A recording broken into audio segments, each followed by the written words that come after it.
ओम शांति। 27 सितंबर। जितना तुम मुझे याद करोगे, तुम्हारे विकर्म विनाश होंगे और तुम कर्मातीत हो जाओगे।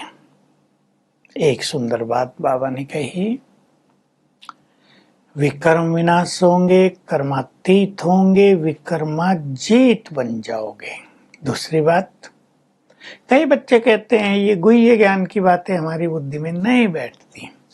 तुम अच्छा याद में रहोगे तो बुद्धि में सारा ज्ञान बैठता रहेगा। बाबा पूरे सृष्टि चक्र का ज्ञान तुम्हें दे रहे हैं। अब मैं निराकार हूं तो मुझे ज्ञान देने के लिए साकार में ही आना है। मैं ज्ञान का सागर हूं तो तुम्हें आकर सत्य ज्ञान देता हूं। लोग तो कहते हैं भगवान की गति मति को, उसके अंत को कोई नहीं जान सकता। ठीक कहते हैं, जब तक मैं स्वयं ना आऊं कोई भी मुझे जान नहीं सकता। मैं ही आकर तुम्हें अपना परिचय देता हूं, मैं कौन हूं, और तुम्हें राजयोग सिखाता हूं कि तुम मेरे से बुद्धि योग कैसे लगाओ। बाबा कह रहे श्री कृष्ण से योग लगाने से कोई विकर्म विनाश नहीं होंगे। वो सर्वशक्तिवान भी नहीं है, महिमा उसकी बहुत है।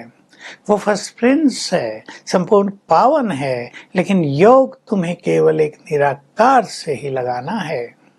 तुम्हें ये ज्ञान दिया है मैंने, तुम्हें ये सबको बांटना है, बताना है भगवान कौन है, बुद्धि योग जुड़वाना है, तब सबके विकर्म विनाश होंगे, तब सब मुक्ति धाम में जाएंगे। तुम सबको संदेश दो, इस राजयोग से ही तुम पावन बनोगे, मुक्ति धाम को जाओगे।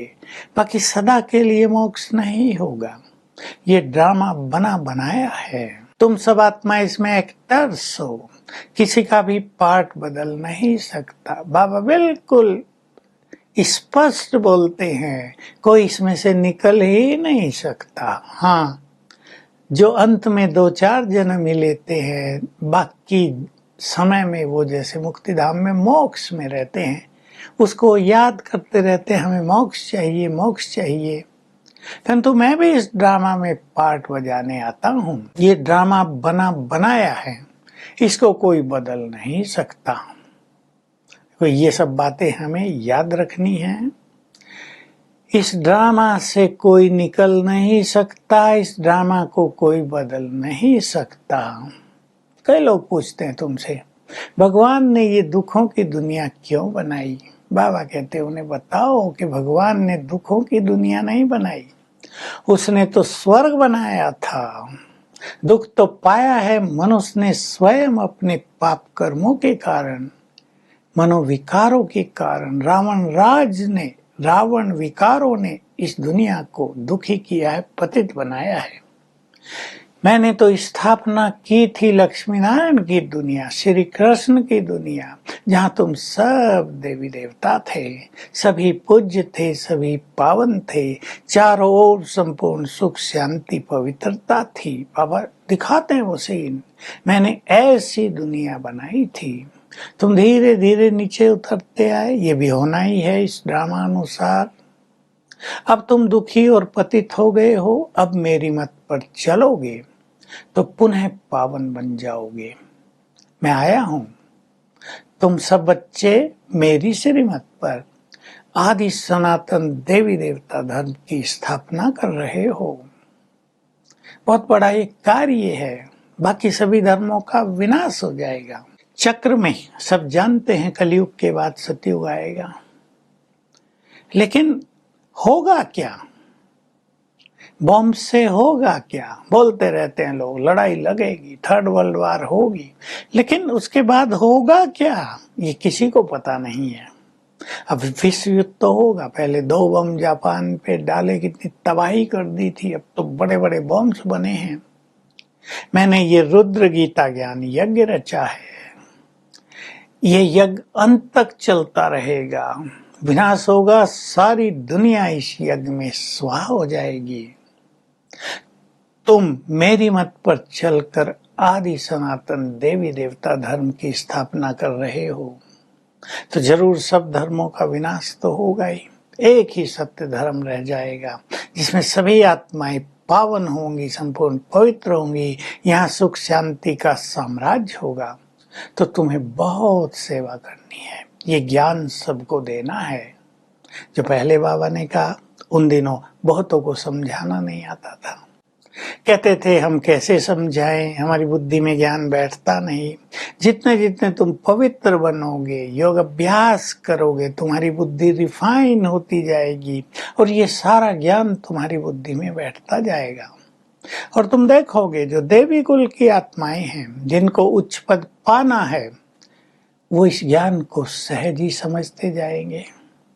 राजाई मिल रही है, बादशाही देने आ गया हूं, तो सहज बात तो नहीं है ना, तुम्हें मेहनत तो करनी ही पड़ेगी।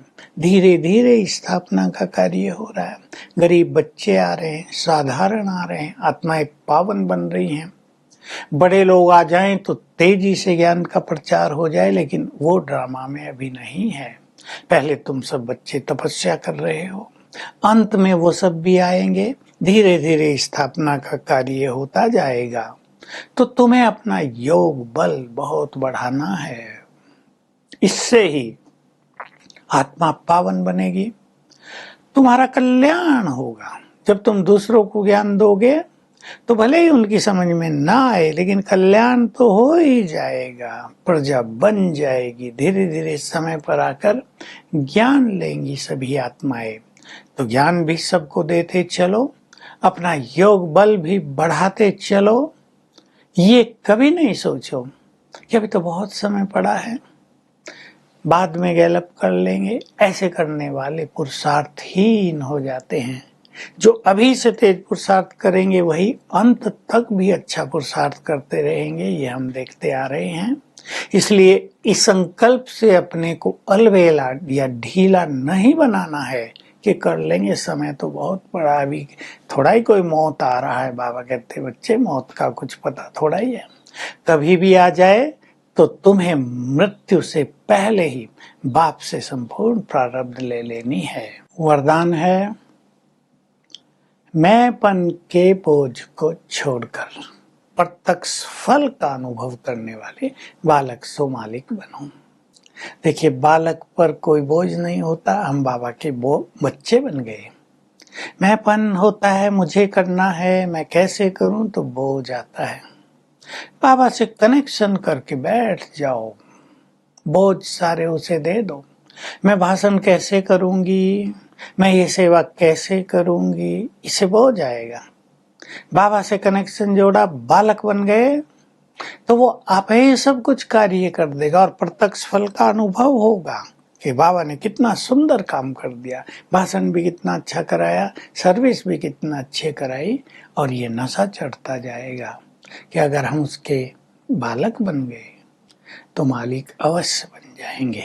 स्लोगन है, ज्ञान दान के साथ साथ गुणदान भी करते चलो तो सदा सफलता मिलती रहेगी।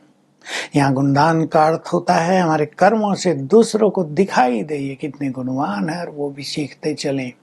तो आज का हमारा अभ्यास होगा, पहले आत्मिक स्वरूप पर स्थिर करेंगे अपने को, फिर अभ्यास करेंगे मैं आत्मा उड़ते हुए बाबा के पास पहुंच गई, बाबा को टच किया, थोड़ी देर बैठ गई उसके पास, उसके वाइब्रेशंस लिए, फिर मैं आत्मा अवतरित हो गई, आ गई भ्रकुटी की कुटिया में, फिर ऊपर गई, वाइब्रेशंस लिए, फिर नीचे आई। 10 बार एक साथ बैठकर और 5 बार दिन में करेंगे तो एकाग्रता बढ़ जाएगी, योग करने का मन करेगा। Om Shanti. To watch Peace of Mind channel videos on YouTube, subscribe us on youtube.com/tvpeaceofmind. Just a click for a peaceful life.